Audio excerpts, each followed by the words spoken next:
हरे कृष्णा।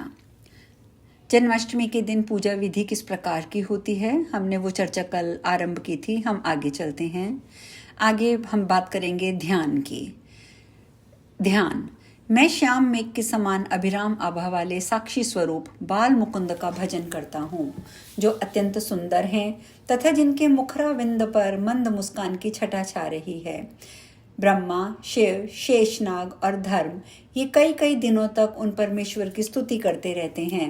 बड़े बड़े मुनीश्वर भी ध्यान के द्वारा उन्हें अपने वश में नहीं कर पाते। मनुष्यगण तथा सिद्धू समुदाय भी उन्हें रिझा नहीं पाते। योगेश्वरों के चिंतन में भी उनका आना संभव नहीं हो पाता। ये सभी बातों में सबसे बढ़कर हैं, उनकी कहीं तुलना नहीं है। इस प्रकार ध्यान करके मंत्रोच्चारण पूर्वक पुष्प चढ़ावें और समस्त उपचारों को क्रमशः अर्पित करके व्रती पुरुष व्रत का पालन करें। अब प्रत्येक उपचार का क्रम से आप मंत्र भी सुने। आसन। हे हरे, उत्तम रत्नों एवं मणियों द्वारा निर्मित संपूर्ण शोभा से संपन्न तथा विचित्र बेल बूटों से चित्रित ये सुंदर आसन सेवा में समर्पित है, इसे ग्रहण कीजिए। वसन। हे श्री कृष्ण, ये विश्वकर्मा द्वारा निर्मित वस्त्र अग्नि में तपाकर शुद्ध किया गया है। इसमें तपे हुए स्वर्ण के तार जड़े गए हैं, आप इसे स्वीकार कीजिए। पाद्य। हे गोविंद, आपके चरणों को पखारने के लिए सोने के पात्र में रखा हुआ यह जल परम पवित्र और निर्मल है। इसमें सुंदर पुष्प डाले गए हैं, आप इस पाद्य को ग्रहण करें। मधुपर्क या पंचामृत।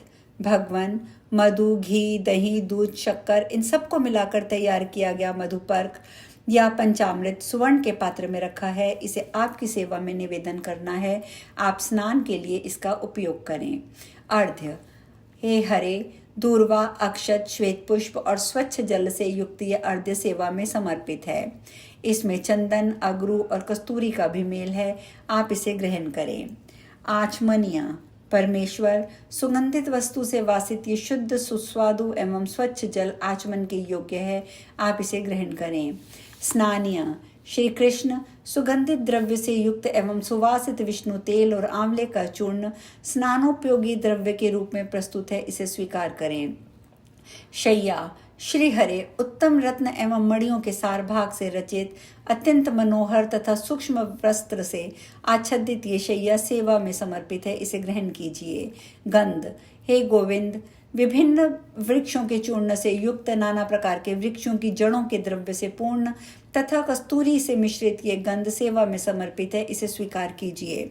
पर पुष्प। परमेश्वर, वृक्षों से सुगंधित तथा संपूर्ण देवताओं का अत्यंत प्रिय लगने वाले पुष्प आपकी सेवा में अर्पित हैं, इन्हें ग्रहण कीजिए। नैवेद्य। गोविंद, शर्करा, स्वस्तिक नाम वाली मिठाई तथा अन्य मीठे पदार्थों से युक्त ये नैवेद्य सेवा में समर्पित है। इन सुंदर पके फलों से जो संयुक्त है, आप इसे स्वीकार करें। हरे, शक्कर मिलाया हुआ ठंडा स्वादिष्ट दूध, सुंदर पकवान, लड्डू, मोदक, घी मिलाई हुई खीर, गुड़, मधु, ताजा दही और तक्र, ये सब सामग्री नैवेद्य के रूप में आपके सामने प्रस्तुत है, आप इसे आरोगें। तांबूल। परमेश्वर, ये भोगों का सारभूत तांबूल कर्पूर आदि से युक्त है।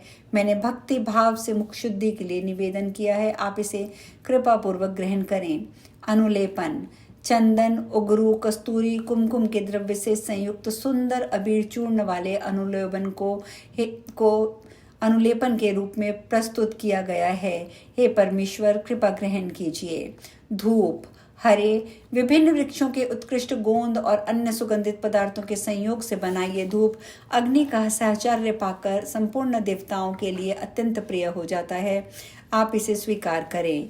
दीप। गोविंद, अत्यंत प्रकाशमान एवं उत्तम प्रभा का प्रसार करने वाला ये सुंदर दीप घोर अंधकार के नाश का एकमात्र हेतु है, आप इसे ग्रहण करें। हरे, कर्पूर आदि से सुवासित पवित्र निर्मल जल संपूर्ण जीवों का जीवन है, आप इसे पीने के लिए ग्रहण करें। आभूषण। गोविंद, नाना प्रकार के फूलों से युक्त तथा महीन डोरे से गुंदा हुआ ये हार शरीर के लिए श्रेष्ठ आभूषण है, इसे स्वीकार कीजिए। पूजा उपयोगी दातव्य द्रव्यों का दान करके व्रत के स्थान पर रखा हुआ द्रव्य श्री हरि को ही समर्पित कर देना चाहिए। इस समय इस प्रकार कहें, परमेश्वर, वृक्षों के बीज रूप से ये स्वादिष्ट और सुंदर फल वंश की वृद्धि करने वाला है, आप इसे ग्रहण कीजिए।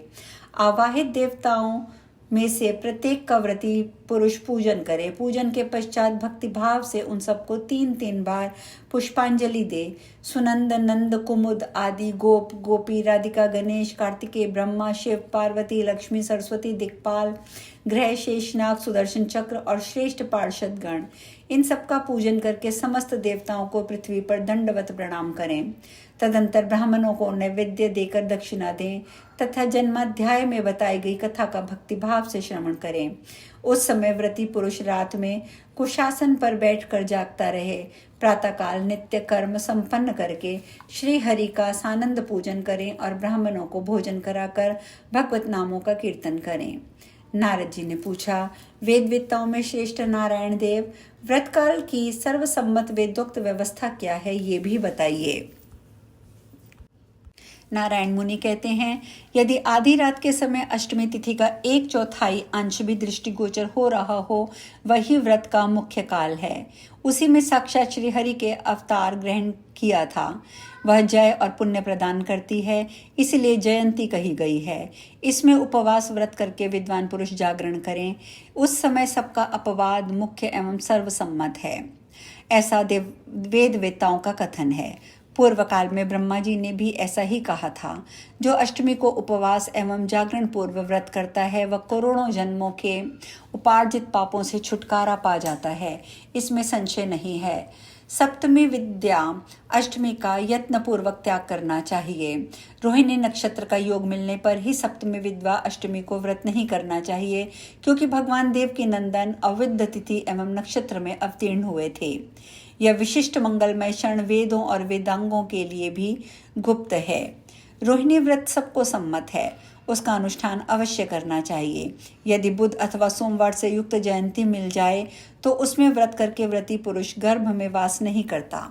यदि उदय काल में किंचित मात्र कुछ अष्टमी हो और संपूर्ण दिन रात में नवमी हो तथा बुध, सोम एवं रोहिणी नक्षत्र का योग प्राप्त हो तो वह सबसे उत्तम व्रत का समय है।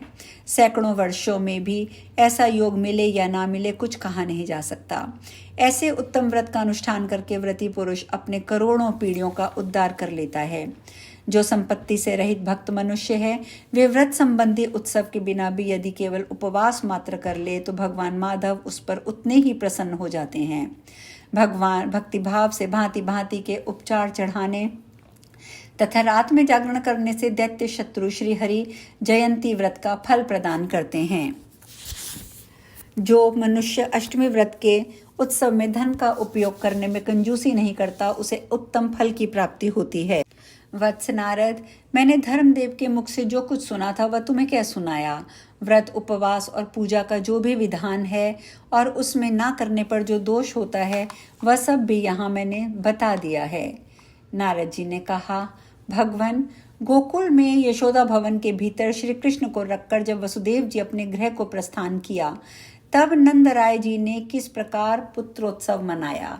श्री हरि वहां रहकर उन्होंने क्या किया, वे कितने वर्षों तक वहां रहे, उनका रास मंडल कैसा था, ये सब बताइए। रास क्रीड़ा और जल क्रीड़ा का भी वर्णन कीजिए। श्री हरि का अपूर्व आख्यान अमृत खंड के समान है। आप रास मंडल की क्रीड़ा का स्वयं वर्णन कीजिए।